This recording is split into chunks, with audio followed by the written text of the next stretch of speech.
오늘은 가을 우리 저녁 특별 부흥의 첫째 날을 맞이해가지고요. 오늘은 출애굽기 20장 1절부터 2절까지 말씀을 가지고 우리 두 돌판에 새긴 사랑, 두 돌판에 새긴 사랑으로 하나님 말씀 함께 시간 나누도록 하겠습니다. 우리가 이번 가을 특별 저녁 부흥의 기간 동안에 함께 볼 말씀은 이 출애굽기 20장에 나와 있는 십계명에 관한 말씀입니다. 아마 이제 우리가 내일부터는 이제 계명 하나하나씩 그 계명 속에 담겨 있는 하나님의 그 뜻을 살펴볼 것이고요. 그리고 계명 속에서 우리가 어떻게 이 시대 그 말씀을 살아낼 것인가라는 걸 함께 이제 나누게 될 것입니다. 오늘은 그 십계명의 그 계명을 들어가기 전에 서론 같은 도입부가 되는데요. 오늘 말씀은 출애굽기 20장 1절부터 2절까지 말씀은 이 십계명이 왜 우리에게 주어졌는지, 또 이 십계명을 통해 하나님은 어떤 마음을 가졌는지, 또 하나님은 왜 우리에게 이 십계명을 주시고 왜 두 돌판에 새기시고 또 이 십계명 속에 하나님은 어떤 마음이 담겨져 있고, 그리고 또 오늘날 3,500년 지난 이 시대 2025년도에는 과연 이것이 우리 가운데 어떤 의미가 있는지, 어쩌 보면 오늘 1절 2절은요 이 십계명 전체의 가장 중요한 선언문과 같은 말씀들이 아마 있다고 생각이 들게 됩니다. 그래서 오늘은 먼저 이 십계명을 내일부터 하나하나 들어가기 전 우리가 하나님께서 이 돌판에 새긴 그 마음을 함께 나누기 원하겠는데요. 먼저 한번 여러분 이렇게 한번 생각해 보시면 어떻습니까? 여러분들은 십계명 이 말을 들으면 어떤 느낌이 드세요? 십계명. 아마 십계명 그러면은 이 딱딱한 어떤 율법과 또 규칙, 또 십계명을 들어보게 되면 여러분 아시겠지만 이거 하지 말아라 저거 하지 말아라 라는 그런 말씀을 때문에 우리를 규제하고 우리를 압박하고 또 자유를 박탈하는 것처럼 느낄 수도 있을 것입니다. 예, 그렇게 보일 수 있을 것입니다. 그러나 이 십계명은 이제 우리가 내일부터 하나하나 살펴보게 되면요, 이것은 우리를 규제하거나 우리를 억압하는 것이 아니고 이 십계명의말로 우리를 참된 자유함으로 이끌어내는 하나님의 놀라운 사랑이 여기에 담겨져 있다는 것입니다. 자, 그러면 하나님은 왜 이스라엘 백성들에게 십계명을 주셨을까요? 이 십계명을 주신 이유를 좀 알아야 됩니다. 자, 이유를 알려고 하면은 먼저 십계명을 주신 그 상황을 좀 알아야 되는데요. 여러분 아시는 것처럼 이스라엘 백성들은 애굽에서 430년 동안 노예 생활을 했습니다. 여러분 100년이 아니라 400년 넘게 남 밑에서 노예 생활한다는 것은 그들의 신앙의 뿌리와 정체성을요 여러분 흔들려 버린 겁니다. 여러분 우리나라도 짧게 일제 30년 동안 여러분 그 속박을 당할 때 여러분 얼마나 많은 우리의 문화와 그리고 우리 정신들이 회파가 됐습니까? 근데 430년 여러분 이거는요 우리가 살아보지 않아서 그렇지 그들에게 430년은 내가 태어날 때부터 노예였고 우리 아버지도 노예였고 그 할아버지도 노예였고 그냥 그의 일생의 삶은 그렇게 속박국 속에 살아가는 노예의 신분이었습니다. 그런 그들 뿌리부터 그들은 자기는 태어날 때 노예이고 죽을 때도 노예였던 이들에게 하나님의 놀라운 계획을 세우십니다. 모세를 통해서 그들의 삶과 고통의 신음소리에 있는 그들의 부르짖음을 듣고 모세를 통해서 10가지 재앙을 애굽에 내리게 됩니다. 이 10가지 재앙은 이 땅 가운데 전무후무한 재앙이었기에 그 당시 강대국이었던 애굽은 이 10가지 재앙 앞에 속절없이 무너지고 이제 바로는 이스라엘 백성들을 출애굽 시켜주게 되죠. 종살이 했던 그들이 이제 자유의 몸이 됐지만 여전히 그들은 사실은 이 종살이 했던 것이 습관적으로 남아있던 사람들이거든요. 이제 그들은 출애굽하면서 놀라운 걸 보게 됩니다. 그들의 앞에 있는 홍해가 눈으로 직접 갈라지고 바닷물이 갈라진 그 틈을 마른 땅처럼 걸어가는 기적을 경험하게 됩니다. 광야에서 먹을 것이 없는 그들의 인생에 하나님은 만나 메추라기를 내려주었고 마실 물이 없는 곳에 하나님은 반석에서 물을 내가지고 200만 명 된 사람들의 목을 축여주게 됩니다. 그들은 상상할 수 없었던 기적을 날마다 체험하고 하나님의 놀라운 그 인도하심을 받고 마침내 그들은 하나님의 산 호렙산, 우리가 알고 있는 시내산까지 가게 됩니다. 하나님은 이스라엘 백성들을 시내산까지 그들을 부르시고 이제 하나님은 그들에게 이 십계명을 주시게 됩니다. 자, 십계명을 주실 때 하나님은요 계명을 주기 전에 먼저 이렇게 말씀하시는데 오늘 본문 말씀 2절 말씀입니다. 자, 2절 말씀 자 함께 읽어보겠습니다. 읽습니다. 나는 너를 애굽 땅 종되었던 집에서 인도하여낸 내 하나님 여호와이니라. 아멘. 자, 여러분 이 말씀은 이제 하나님의 이스라엘 백성들에게 이제 십계명 주면서 이거 하지 말아라, 이거 하지 말아라 이렇게 먼저 말씀한 것이 아니라 하나님이 이제 그들의 인생 속에서 애굽 땅에서 인도했던 하나님의 어떤 하나님에 관한 얘기를 하게 된다는 것이거든요. 하나님은 그저 폭군처럼 이스라엘 백성들 불러놓고 10가지 하면 안 돼 그런 식으로 다짜고짜 말씀하시는 폭군이 아니고요. 여러분이 하나님께서 이 십계명을 주신 것은 여러분 이스라엘 백성들을 구원한 다음에 주신 겁니다. 여러분 이게 왜 중요하냐면요, 지금 하나님은 이 십계명을 주실 때 그 이스라엘 백성들과 조건을 내세운 게 아닙니다. 예를 들면은 내가 너희들을 출애굽시킬 테니까 너 출애굽시키면 내가 말한 거 잘 들어야 돼, 이렇게 한 게 아니란 얘기예요. 하나님 이스라엘 백성들을 출애굽시킨 것이 먼저였습니다. 출애굽시키고 난 다음에 이 십계명을 주시면서 하는 말씀 그거예요. 이제 너희들은 출애굽돼서 자유의 몸이 되었으니 이제는 삶의 지침인 내 말을 따라야 된다는 겁니다, 여러분. 다시 말하면 이스라엘 백성들에게는 이제 구원받은 이후, 출애굽한 이후에 삶을 어떻게 살아야 될 것인가에 대한 말씀, 즉 다시 말하면 하나님 백성다운 삶을 살려면 이렇게 살아야 된다라는 하나님의 그 마음이 여기 담겨져 있는 것이지 조건이 결코 아니라는 겁니다. 여기서 십계명의 순서가 중요하다는 거예요. 하나님은 이스라엘 백성들에게 어떤 행위, 그러니까 내 말 잘 들어 그럼 구원시켜줄게, 이런 행위가 아니라 하나님은 이스라엘 백성들과의 관계를 원했답니다. 관계를. 여러분 우리가 자꾸 십계명을 살펴볼 때요, 이것이 막 우리 가운데 어렵게 느껴지는 것은 우리 한국 사람들만 갖고 있는 독특한 이 그 구원론에 관한 문제인데요. 여러분 십계명 다 지켜야 구원받습니까? 십계명 다 지켜야 구원받습니까? 십계명 다 지켜야 천국 갑니까? 여러분 그렇지 않습니다, 여러분요. 우리가 자꾸 우리 한국의 문화는 모든 걸 구원과 연결시켜요. 이거 하면 구원받느냐, 이거 하면 지옥 가느냐, 이거 하면 천국 가느냐. 여러분 그런 구원론으로 이 십계명을 보는 게 아니고요, 십계명은 구원과는 관계가 없습니다. 우리가 구원받는 건 어떻게 구원받습니까? 오직 예수 그리스도, 그분을 통해서 구원받음을 믿습니다. 예수님 아니면 구원을 받는 게 없어요. 그러면 이 십계명은 왜 주셨느냐? 구원받은 우리들이 어떻게 살아내야 될 것인가에 대한 말씀인 거예요, 여러분요. 이스라엘 백성들을 출애굽시킨 다음에 이제 너희들이 이 광야 기간과 가나안 땅 들어가면은 이렇게 살아내는 것이 구원받은 백성들의 삶이란다. 이걸 말씀해 주기 위해서 하나님은 그들을 출애굽시킨 다음에 이 말씀을 주셨던 것처럼 오늘 우리들에게도 이 십계명의 말씀은요, 구원의 조건이 아닙니다. 이 십계명은 우리가 하나님 믿는 백성으로서 어떻게 살아가야 될 것인가에 대한 하나님의 마음을 이 십계명에 부어 누웠다는 겁니다, 여러분.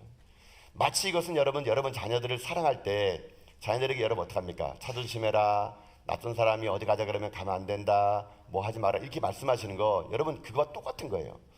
부모가 자기 자녀를 낳은 다음에 그 자녀에게 사랑하는 마음으로 이렇게 하면 된단다라고 말해주는 것처럼 이 십계명은 하나님 우리를 억압하고 이렇게 해야 돼라고 하는 것이 아니라 진정한 하나님의 사랑이 여기에 묻어나 있다라는 거예요, 여러분요. 그런 여러분들이 이 십계명을 바라볼 때마다 왜 이렇게 우리를 속박하느냐라고 생각하지 마시고요, 이 십계명 속에서 하나님이 우리 가운데 어떻게 살아가야 될지를, 하나님과의 관계를 우리가 어떻게 맺어야 되고 어떻게 우리가 살아가야 될 것인가에 대한 하나님의 그 사랑의 이야기로 이걸 본다 그러면 여러분 이 모든 것들이 우리 가운데 의무나 또는 이것을 해야 되는 그런 부담감이 아니라 사랑하기 때문에 이것을 행동할 수밖에 없다는 거예요, 여러분요. 여러분 결혼할 때 여러분 서로 부부끼리 여러분 결혼할 때 약속 같은 거 하지 않습니까? 뭐 이렇게 해달라 저렇게 해달라. 여러분 그럴 때 그게 여러분 왜 나한테 그런 억압을 주는데 뭐 이렇게 합니까? 보통 그렇게 부부간에 얘기할 때는 사랑하니까 그것을 지키려 하는 것이죠. 사랑하니까 그것을 해내려고 하는 겁니다. 이게 십계명이 그런 거예요. 하나님을 사랑하면 이거를요 내가 하고 싶은 거예요. 하고 싶어진 겁니다. 그래서 하나님이 이 10개의 계명을 통해서 살아가는 사람과의 삶은 이렇게 살아가는 거란다 라고 말해서 이 10가지를 말씀해 주었다는 것이죠. 그래서 하나님은 이 10가지를 크게 두 부분으로 나누게 되는데요, 첫 번째 계명은 1계명부터 4계명까지는 하나님을 향한 우리의 관계를 얘기합니다. 우리가 어떻게 하나님과 사랑의 관계를 맺을 것인가가 1계명부터 4계명이 되고요, 두 번째 5계명부터 10계명은 이제 하나님과 우리가의 사랑의 관계가 회복됐다면 이제는 우리가 사람과 사람끼리는 어떻게 하나님 믿는 백성들이 살아가야 될 것이냐, 이렇게 크게 두 부분으로 나눠지게 돼요. 자, 여러분 그거를 제가 여러분 핸드북 보시면요 2페이지 보면은 제가 여러분 거기다가 그림을 하나 제가 넣어놨어요. 여러분 핸드북 2페이지 보게 되면은 그 십계명 그림 엄청 큼직하게 나와 있죠, 여러분. 거기 왼쪽에 보면은 2페이지에 있는 게, 이 왼쪽에 있는 것이 뭡니까? 이게 바로 1계명부터 4계명까지의 그 계명이에요. 거기 계명 보면 이렇게 돼 있죠. 너는 나 외에 다른 신들을 내게 주지 말라. 두 번째 보니까 너를 위하여 새긴 우상을 만들지 말고 쭉 나간 다음에 그것들을 섬기지 말라. 세 번째는 너는 내 하나님 여호와 이름을 망령되이 부르지 말라. 안식일을 기억하여 거룩하게 지켜라. 여러분, 이 왼쪽에 남아 있는 네 개의 계명은요, 우리가 어떻게 하나님을 사랑해야 되느냐라는 사랑의 지침서예요. 하나님을 사랑하면은 다른 신을 두지 않는다는 겁니다. 하나님을 사랑하면 우상을 만들지 않는 것이고, 하나님을 사랑하면 하나님 이름 망령되이 부르지 않는 것이고, 하나님을 사랑하면 안식일을 지키는 거예요. 이 네 가지 계명은 하나님과 우리 사이의 사랑의 언약, 어떻게 우리가 하나님을 사랑해야 될 것인가에 대해서 말씀해 주신 거라면, 여러분 그 핸드북 페이지 3페이지 오른쪽에는 이제 우리가 그 사랑을 받은 사람들이 이 땅 가운데 사람과 사람 사이에 어떻게 관계를 맺어야 될 것을 말해주는 겁니다. 거기 첫 번째가 뭡니까? 내 부모를 공경하라, 살인하지 말아라, 간음하지 말아라, 도둑질하지 말아라, 내 이웃에 거짓증거하지 말아라, 내 이웃의 것을 탐내지 말아라. 우리가 구원받은 백성들 뿐만 아니라 우리가 믿지 않는 사람들과의 관계 속에서 어떻게 서로가 서로에게 해를 끼치지 않고 아름다운 공동체를 이루며 살아갈까? 여러분, 하나님은요 그런 마음으로 이 십계명을 주신 것이지, 우리를 속박하거나 우리를 가둬두거나 이거 안 하면 너희들 벌 줄 거야, 이런 식으로 하나님은 폭군의 마음으로 준 것이 아니라는 거예요, 여러분. 그런 여러분이 이번에 이 십계명의 두 돌판에 새긴 사랑을 먼저 여러분이 마음판에 새길 때, 여러분 이것은요 내가 해내고 싶은 마음이 들어야 돼요, 여러분. 이걸 내가 억지로 해야겠다는 마음이 아니라 내가 하나님을 사랑하는 만큼 여러분 이걸 하게 돼 있습니다. 그래서 사랑하는 사람은요 이 십계명을 보게 되면은 내가 사랑하니까 이것을 하고 싶은 마음이 드는 거예요.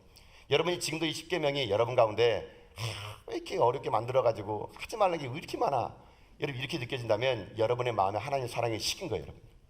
정말 살아가면은요 이거보다 더 많은 걸 하고 싶은 것이 진짜 사랑하기 때문에 그런 거예요, 여러분. 여러분, 그래서 오늘 혹시 여러분 마음 가운데 하나님의 사랑이 식었다면은 이번 가을 특별 저녁 부흥을 통해서 전 여러분의 식어진 마음판에 하나님의 사랑이 불붙기를 주님의 이름으로 축복합니다. 돌판 같은 내 마음에 하나님이 친히 이번 가을 특별 저녁 부흥을 통해서 전 여러분의 심령을요 한자 한자 글로 써내려가 이 돌판 같은 내 마음이 녹아내려져서 내 안에 새로운 생명의 신비가 심어져 가지고 여러분들이 정말 살아 걸어가는 이 시대에 살아있는 두 돌판이 되어서 여러분 하나님을 사랑하며 이웃을 사랑해 나가는 이 모든 계명들을 다 지켜나가며 사랑하는 여러분 될 수 있기를 주님의 이름으로 축복합니다. 근데 여러분, 먼저 우리가 십계명에 대한 이 고정관념을 버려야 됩니다. 하지 말라가 아닙니다. 하지 말라가 아니라 오히려 이것은 우리를 보호해주고 우리를 자유케 한다는 걸 잊어서는 안 된다는 거예요. 한번 예를 들어 볼게요. 여러분 운전면허증 딸 때 여러분 교통법규라는 거 배우시죠? 뭐 무단횡단하지 마는 거, 신호 지키라는 거, 음주운전하지 말라는 거. 여러분 왜 교통법규가 이렇게 많을까요? 모든 건 다 하지 말라는 게 많습니다. 여러분 이것은 교통법규가 우리를 제한을 하는 걸까요? 여러분 그렇지 않습니다. 만약에 여러분 교통법규가 없다고 친다 합시다. 사람들이 자기 마음대로 운전한다 그러면은요, 여러분 얼마나 여러분 이 사회가 혼란스럽겠습니까? 신호등도 무시하고 속도 제한도 하지 않고 차선도 없이 자기 마음대로 여러분 운전한다면요, 오히려 그것은 자동차는 살인무기가 되고요, 오히려 그것은 사람들이 더 불편하게 만들 겁니다. 오히려 교통법규가 있음으로 인해 가지고 우리는 더 자유롭게 우리가 원하는 곳을 갈 수 있는 것처럼 하나님 말씀도 마찬가지라는 겁니다. 우리에게 하나님 말씀은 이 땅을 삶을 살아갈 때 진정한 자유함을 주는 겁니다. 이를 통해서 우리가 참된 행복을 누리는 것이죠. 뭐 나중에 얘기 드리겠지만 예를 들어 볼까요? 6계명 중에 6번째 계명이 살인하지 말랍니다. 여러분, 이 살인하지 말라는 우리의 자유를 제한하는 겁니까? 그렇지 않습니다. 이것이 있음으로 인해 가지고 우리 사회가 안전할 수 있도록 장치를 마련해 준 거죠. 서로 살아하지 말라 이 말을 했기 때문에 우리는 두려움 없이 자유롭게 살 수 있는 겁니다. 또 7번째 계명이 간음하지 말라. 여러분, 이 간음하지 말라는 것은 여러분의 성적 자유를 제한하는 겁니까? 나중에 제가 말씀드리겠지만 우리나라는 간통법이 폐지된 나라 아닙니까?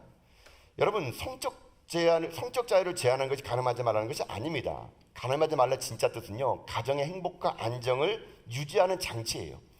이 장치가 있을 때 부부가 서로 신뢰하고 사랑했을 때 건강한 가정 속에 건강한 자녀가 나올 수 있다기 때문에 간음하지 말라 이렇게 말씀한 겁니다. 이건 규제가 아니라 가정을 보호하기 위한 하나님의 장치인 거죠. 8번째 계명이 도둑질하지 말라. 이건 모든 사람이 지킬 때 이 사회가 안전한 겁니다.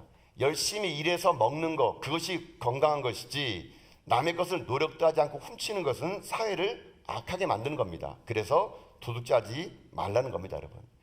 이 모든 것들 하나하나를요, 우리가 내일부터 살펴보겠지만 이것은 규제가 아니에요. 어찌 보면 인생의 내비게이션 같습니다. 이걸 지키면 행복이 보장되어 있어요, 여러분요. 이걸 지키면 우리가 자유할 수 있습니다. 하나 더 예를 들어볼까요? 여러분 오늘 그 교회 오실 때 여러분 내비게이션 켜고 오셨죠? 이제는 요즘엔 내비게이션 없으면 여러분 어딜 가지 못하더라고요, 여러분요. 마트 갈 때도 내비게이션 켜더라고요, 여러분니까는. 여러분 내비게이션 킬 때 내비게이션 나오는 그 아줌마 말씀 여러분 잘 들으시죠? 요즘에 그 아줌마 말씀 못 들으면 집 밖이나 집 안에나 항상 여자들 말을 잘 들어야 되는 것 같아요, 여러분요. 그 아줌마가 여러분 얘기하지 않습니까? 왼쪽 좌회전하세요, 우회전하세요, 빨리 가면 죽습니다, 막 이렇게 하잖아요.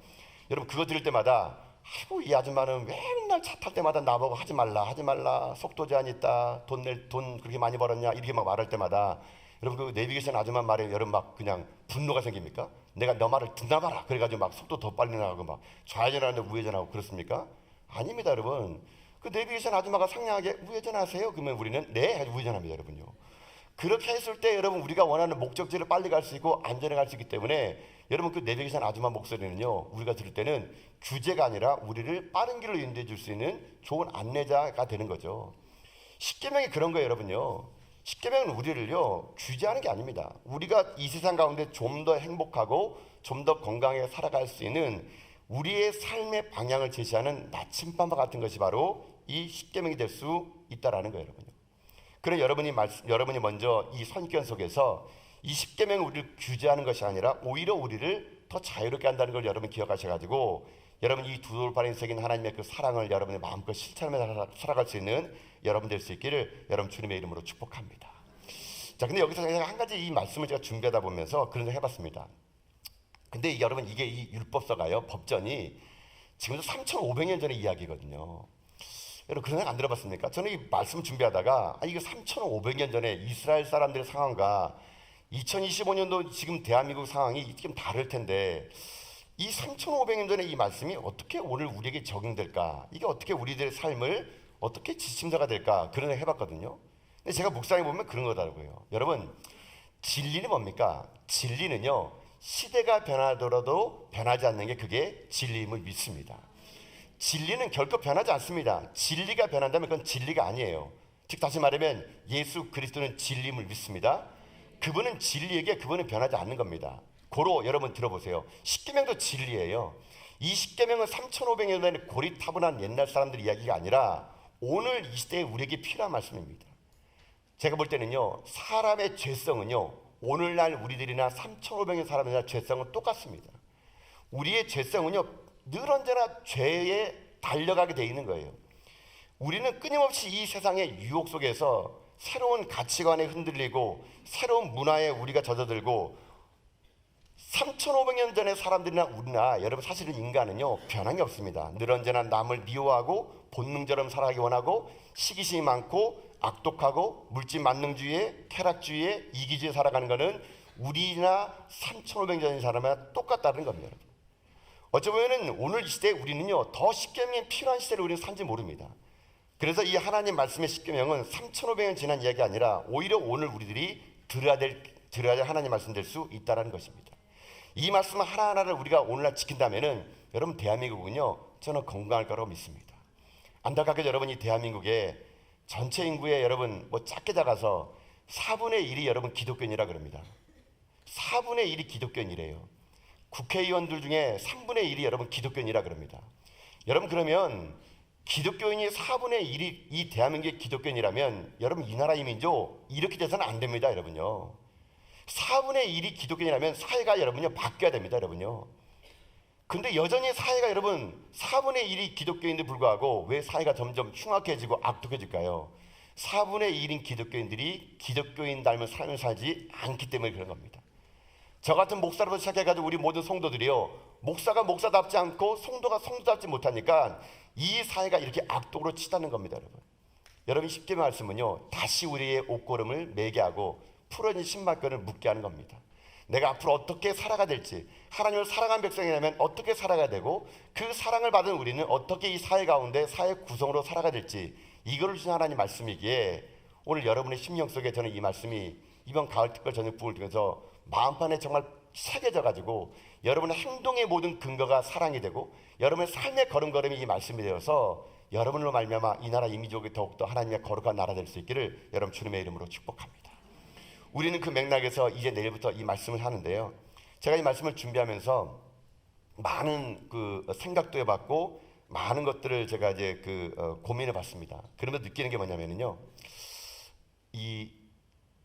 제가 전에까지는 이 십계명을 이게 조목조목 이 하나하나 10가지 항목에 관한 그 의미를 좀 더 많이 생각해봤는데, 이번에는 제가 이걸 본문을 묵상하다가요, 그런 마음 들더라고요. 두 돌판, 왜 두 돌판에 새겼을까? 이게 좀 더 제 마음속에 사실 다가왔어요. 그냥 친히 그냥 이스라엘 하나님께서 모세에게, 여러분 나중에 출애굽기 읽으면 알겠지만은요, 그 성막을 지으라 그럴 때 하나님께 말씀만 하셨어요. 말씀만, 기록하지 않았습니다. 말씀만 해가지고 모세 보고 내가 말할 테니까 그대로 지어라라고 말했어요. 하나님은 하나님의 말씀을 이 땅 가운데 구전을 통해서 전해질 수 있거나 다른 방법으로 할 수가 있었을 텐데, 하나님은 왜 친히 차가운 그 무거운 두 돌판에다가 글을 쓰셔가지고 모세에게 직접 주셨을까? 한번 상상해 봤습니다. 하나님의 마음을요. 아마 돌판에 새긴다는 것은 하나님이 그런 마음이 아니실까요? 이 말씀은 진리란다라는 거죠. 여러분, 모래밭에 쓰는 글씨는 다 사라집니다. 아무리 좋은 활자체 그림의 종이에다 글을 써도 시대가 지나면 종이는 변색되지만, 여러분 돌판은요 변하지 않을 거 아니겠습니까? 아마 하나님은 우리에게 이거 진리란다, 이건 변하지 않는 말씀이란다, 아마 그것을 심겨주기 싶어가지고 아마 하나님은 그 돌판에다 친히 글을 쓴 건 아닌가, 저는 그런 마음이 들더라고요. 또 이 둘돌판의 생명으로 인해 가지고 영원히 변하지 않는 약속, 영원히 잊지 말고 기억해라, 아마 하나님은 그런 마음을 가졌기에 모세가 아니라 친히 하나님은 친히 그 돌판에다가 하나님의 사랑을 한자 한자 써 내려갔던 것이 아닌가, 그런 생각이 들더라고요. 제가 이거 묵상하면서 그런 마음이 들더라고요. 하나님이 친히 그 두 돌판에 썼던 것처럼 제가 그렇게 기도했어요. 하나님, 제 마음이 하나님 앞에 차디차게 변했다면은, 제가 처음에 하나님 앞에 목사가 되겠다는 그 뜨거운 심장이 어느가 목사가 나의 삶의 매너리즘에 빨아지게 되고 그저 말씀을 전하는 설교하는 기계처럼 제가 변했다면, 하나님 제 마음에 차가워졌다면 친히 제 마음판에 심어주십시오. 어쩌면 여러분과 저의 마음이 하나님 향한 뜨거운 사랑이 식었다면 우리는 차가워진 두 돌판처럼 이 자리에 앉아있을 것입니다. 예배를 드려도 냉랭하고 하나님의 은혜를 들어도 우리는 돌처럼 굳은 마음에게 아멘도 없고 아무런 실천도 안 하는 그런 우리들의 딱딱한 두 돌판 마음에, 하나님 이번 가을 특별 부흥을 통해서 친히 여러분의 마음 가운데요 그 두 돌판을 녹여내리게 하사 여러분의 마음의 신비 속에 이 말씀을 하나님이 기록하기 원하신다는 것입니다. 저는 그래서 꿈꿨습니다. 하나님, 우리 모든 전학의 성도님들이 이 말씀 앞에서 차가워진 두 돌판이 하나님의 사랑을 녹아내리게 하시다 우리의 마음판에 이제 하나님 말씀이 새겨지게 하여 주시옵소서. 옛적에는 하나님이 두 돌판을 모세에게 줬다면 오늘 이 시대는 성령의 불로 우리를 태우시사 우리의 마음 가운데 성령께서 친히 우리 가운데 안수하시고 우리의 심령의 말씀을 새겨주시사 이것이 억지로 짓게 된 강제적인 조항이 아니라 하나님을 사랑하기 때문에 이것이 내가 마땅한 삶이라는 것을 고백할 수 있도록 하시사 우리 가운데 이 두 돌판의 이야기가 과거의 이야기가 아니라 지금 내가 살아내는 이야기 되게 하여 주시옵소서. 여러분이 이 마음을 가지고 내일부터 진행될 이 가을 특별 저녁 부흥회 가운데 여러분 함께 할 수 있게 여러분 주님의 이름으로 축복합니다. 우리들의 심령이 이제 다시 이 가을에 말씀 앞에 서야 됩니다. 다시 무너진 우리들의 이 심령 속에 하나님 말씀이 새겨져야 됩니다. 여러분 내일부터 진행될 가을 특별 저녁 부흥회에 여러분 시간을 내셔야 됩니다. 피곤함을 잠시 접어주시고 세상 유혹을 잠시 접어주시고 하나님 말씀으로 나의 영혼을 다시 한번 새롭게 하는 이 하나님의 사랑의 부르심 앞에 여러분 함께 하셔서 이번에 이 가을이 무르익을수록 내 가슴판에 한자 한자 하나님의 사랑이 새겨지고 하나님의 그 사랑이 내 마음에 더욱 선명히 드러날 때 내 인생의 삶이 하나님의 사랑이 새겨진 살아있는 두 돌판이 되어 이 시대에 하나님 앞에 어떠한 사랑을 드리며 어떻게 그 사랑을 실천하며 살아갈 것인가에 대해서 새롭게 깨닫는 그런 귀한 은혜는 복된 시간 될 수 있기를 주님의 이름으로 축복합니다. 사랑하는 성도 여러분, 십계명은 규약이나 규제나 우리를 억압하는 것이 아니라 진정 하나님을 사랑한 사람이라면, 아니 하나님께 구원받은 백성이라면 우리가 어떻게 살아가야 될 것이라는 하나님의 마음이 담겨져 있습니다. 여러분이 더욱더 하나님을 사랑하시고 그 사랑을 이웃을 살아가는 가운데 우리의 이 사랑을 통해서 하나님의 그 영원한 사랑이 우리 마음판에 기록되며 그 기록된 말씀을 삶으로 살아내는 저 여러분 다 될 수 있기를 여러분 주님의 이름으로 축복드립니다. 아멘.